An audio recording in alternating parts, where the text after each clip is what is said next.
Students हम बात करेंगे प्रॉब्लम्स के ऊपर और डेसिमल रिप्रेजेंटेशन ऑफ जो हमारे पास रैशनल नंबर्स हैं उनके हवाले से ये प्रॉब्लम है जी। इस तरह से कि आप ये बात जानते हैं कि जो हमारे पास रैशनल नंबर्स होते हैं मतलब जो कि रेशो से निकले हुए नंबर, ठीक है, रेशो।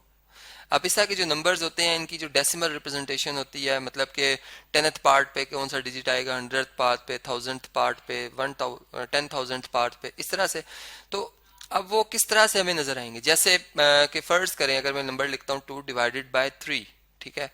अब p बाय क्यू शेप में है ये, ठीक है। 2 एक इंटीजर है, 3 भी इंटीजर है, 3 0 नहीं है, 2 और 3 का कॉमन डिवाइजर 1 है, मतलब ऑल कंडीशन सेटिस्फाई हो रही हैं।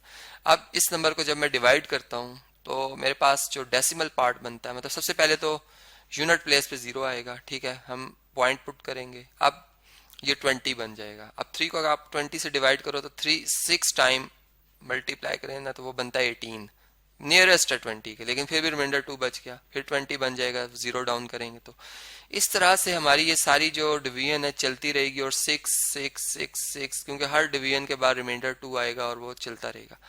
हमने देखा कि ये नंबर तो कहीं खत्म ही नहीं हो रहा। अब इधर मैंने कहा था ये खत्म हो चुका हुआ है, मतलब 2/3। तो क्या ये बात मेरी उस बात को फॉलो कर रही है, मतलब एक क्वेश्चन क्या है उसको कंट्राडिक्ट तो नहीं कर रही कि मैं इधर कुछ कह रहा हूँ और यहाँ पे आपको कुछ और नजर आ रहा हो, ठीक है। चलें इस प्रॉब्लम को हम जरा सॉल्व करते हैं। मतलब इस फ्रैक्शन को हम ऐसे भी लिख सकते हैं कि 0.6 और इसके ऊपर बार लगा दें जो रिपीट कर रहा है डिजिट, क्योंकि 6 रिपीट कर रहा है इसलिए 6 के ऊपर बार लगा दी। या इसको हम ऐसे भी लिख सकते हैं 0.6 और इसके ऊपर एक छोटा सा डॉट लगा दें, ये भी रिपीट करने वाला डिजिट है। अब हम इस नंबर को वापस p बाय क्यू शेप में लाना चाह रहे हैं और यही मतलब हमने डेफिनेशन से समझा था कि वो नंबर जो p बाय क्यू शेप में लिखा जा सके, ठीक है। एक होता है लिखा हुआ, एक होता है लिखे लाना, ठीक है, वो असल बात है कि अगर आप इस शेप में से ले आएंगे तो ये कहलाएगा क्या जी, रैशनल नंबर, अदरवाइज ये फिर इर्रेशनल नंबर होगा। तो चलो जी इसको सिलेक्ट करते हैं। सबसे पहले हम सपोज करते हैं कि ये हमारे पास जो इसका इस जो नंबर है इसकी जो डेसिमल फॉर्म से जो फ्रैक्शनल फॉर्म बनेगी वो x है, ठीक है।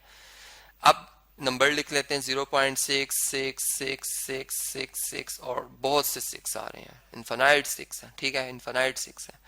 अब ऐसा है कि मैं बात ये जानता हूं कि ये जो पॉइंट के बाद ये जो डिजिट है 6, जो फर्स्ट डिजिट ये आ रहा है ये 10th प्लेस पर है, 1/10th प्लेस पर है।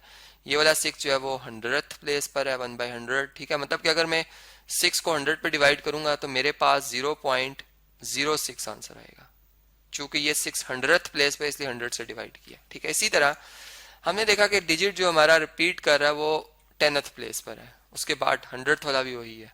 तो मैं क्या करूंगा, मैं इनको थोड़ा सा सिरकाऊंगा, ठीक है, मतलब इन डिजिट्स को अपनी तरफ मूव करवाऊंगा, ठीक है। कैसे मूव करा सकता हूं मैं, बहुत से डिजिट्स हैं, ठीक है, एक धक्का लगाना है, पुश करना है इन्हें। पुश करने के लिए मैं क्या करता हूँ 10 से मल्टीप्लाई करता हूँ, क्योंकि ये जो इसकी प्लेसमेंट है ये 10th प्लेस पर है, इसको मैंने यूनिट पे लाना है। तो देखें 1/10 को अगर आप 10 से मल्टीप्लाई करें तो क्या आंसर आता है 1, यूनिट प्लेस पे आ जाएगा, ठीक है। इस तरह 100 वाला 100th प्लेस वाला 10th पे आ जाएगा, 1000 वाला 100th पे आ जाएगा, मतलब हर डिजिट एक एक एक अपनी जो प्लेसमेंट है वो छोड़ के आगे आएगा, ठीक है।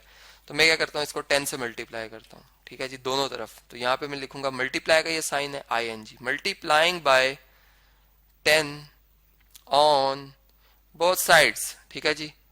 तो हमारे पास क्या आएगा आंसर, यहाँ पर आ जाएगा 10x। अब देखें 10 से मल्टीप्लाई करने का रिजल्ट ये 6 इधर आ जाएगा, ठीक है। ये वाला 6 इस 6 की जगह पे आ जाएगा, इससे जो पिछला 6 है वो इसकी प्लेसमेंट पे आ जाएगा, इससे पिछला 6 इसकी प्लेसमेंट पे आ जाएगा। इस तरह ये तमाम 6 आगे चलेंगे। अब हमें पता है कि बहुत दूर एक जो कि लास्ट नहीं है वो डिजिट 6 होगा, तो वो भी उससे आगे आ जाएगा, मतलब कोई फर्क नहीं पड़ा, इस पूरे डिजिट पे कोई फर्क नहीं पड़ा, ठीक है। ये हमारे पास इक्वेशन नंबर 2 आ जाएगी, इक्वालिटी नंबर 2, ये इक्वालिटी नंबर 1 है। अब अगर इन दोनों को आप कंपेयर करें या इनका डिफरेंस लें, सॉरी इनका डिफरेंस लें अगर, ठीक है, इनका अगर डिफरेंस लें तो कैसे हम इनको सब्ट्रैक्ट करेंगे, ये बात जानते हैं हम बड़ी वैल्यू से हमेशा छोटी वैल्यू को सब्ट्रैक्ट करते हैं। तो यहाँ पर हम सब्ट्रैक्टिंग लिखेंगे, सब्ट्रैक्टिंग इक्वेशन 2 सॉरी 1 को हमने सब्ट्रैक्ट करना है, किसमें से जी, from equation number 1 sorry 2, equation number 2। देखें अब यहाँ पर क्या आएगा 10x में से आपने क्या माइनस करना है x, ठीक है, x माइनस करना है। तो यहाँ पर क्या आएगा 6.6666, ये तमाम 6 आ गए हैं। माइनस का साइन, इसको मैं कलर डिफरेंट लगाता हूँ, आप समझें डॉट्स हैं, ठीक है। यहाँ पर ये माइनस का पॉइंट, बल्कि ब्रैकेट भी पुट कर लेते हैं। और यहाँ पर हम क्या लिखेंगे जी 0.666 और बहुत से 6, ठीक है। अब क्या करेंगे, देखें 10x में से 10x में से 10 बॉल में से एक बॉल फेंक दी जाए, कितनी बॉल्स पीछे रह जाएंगे 9 बॉल्स। यहाँ पे कितने x रह जाएंगे 9x रह जाएंगे, ठीक है। इसी तरह यहाँ पर 6 पॉइंट, अब मैं इसको वर्टिकल मेथड से सब्ट्रैक्ट कर रहा हूँ, ठीक है, वर्टिकल मेथड से। यहाँ पर 6 6 6 6 6 और बहुत से 6, ठीक है। और इसके बाद जो है हम दूसरे नंबर को लिखते हैं। अब देखें यूनिट प्लेस के नीचे यूनिट प्लेस लिखा जाता है, इस नंबर का यूनिट प्लेस पे जो डिजिट है वो 0 है। पॉइंट के नीचे पॉइंट आता है, ये बात आप जानते हैं। 10th प्लेस के सामने 10th प्लेस, 100th के सामने 100th, 1000th के सामने 1000th। तो इस तरीके से ये सारे 6 आमने सामने आ जाएंगे। ये बात क्लियर होगी आपको। यहाँ पे हम डिफरेंस ले रहे हैं, मैंने डिफरेंस का साइन पुट किया। अब देखें 6 में से 0 का डिफरेंस क्या होता है 6 ही होता है, ठीक है। पॉइंट के नीचे पॉइंट आएगा। अब इस 6 में से 6 को माइनस करें, कोई डिफरेंस नहीं है, 0 आएगा, कोई डिफरेंस नहीं, 0 0 0 0 एंड 0। तो पता चला कि ये 9x जो है ये किसके इक्वल आ गया जी, ये तो 6 के इक्वल आ गया। मतलब जो इंटीजर्स होते हैं हमारे पास, वो जैसे मैं कहता हूँ 2 एक इंटीजर है, तो इसमें वो हम 2.00000000 और बहुत से जीरोस लिख सकते हैं, ठीक है। इसका मतलब यही होता है कि ये 2 ही लिखा हुआ, सिंपल वर्ड्स में 2 लिखा हुआ है, इसका कोई डेसिमल पार्ट, मतलब डेसिमल पार्ट में कुछ भी डिजिट नहीं आ रहा, 0 ही आ रहे हैं सारे। तो हम यहाँ पर फिर 9x को सिंपल लिख देंगे कि 6 के इक्वल है।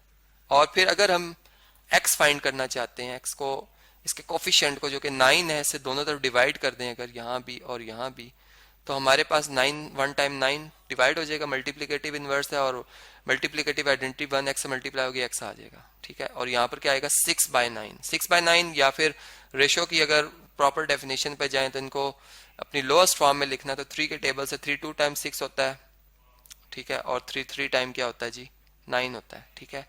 तो ये हमारे पास x क्या आ जाएगा 2 डिवाइडेड बाय 3। इसका मतलब कि वाकई जो बात हमने कही थी कि वो नंबर डेसिमल जिनके पार्ट्स रिपीट करेंगे और सो ऑन चलते रहेंगे, वही नंबर रिपीट करेगा, वो एक रैशनल नंबर है। और मैंने इसको वापस उसकी फॉर्म में, फ्रैक्शन फॉर्म में, रेशो फॉर्म में बदल दिया है, आप देख सकते हैं, ठीक है।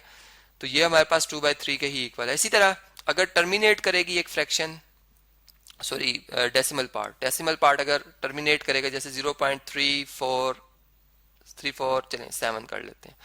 अब इसको भी मैं ला सकता हूं वापस फ्रैक्शन फॉर्म में, कैसे देखें, इसमें जो सबसे छोटा डिजिट है या प्लेसमेंट के हवाले से 7 जो है ये कौन सी प्लेस पर है जी, ये 1000th प्लेस पर है, 1000th प्लेस पर है, ये 100th प्लेस पर है, और ये 10th प्लेस पर है। तो मैं इस नंबर को फ्रैक्शन में लाने के लिए क्या करूंगा, इस नंबर को मैं मल्टीप्लाई कर दूंगा 1000 से, 1000 से, और डिवाइड भी कर दूंगा 1000 से।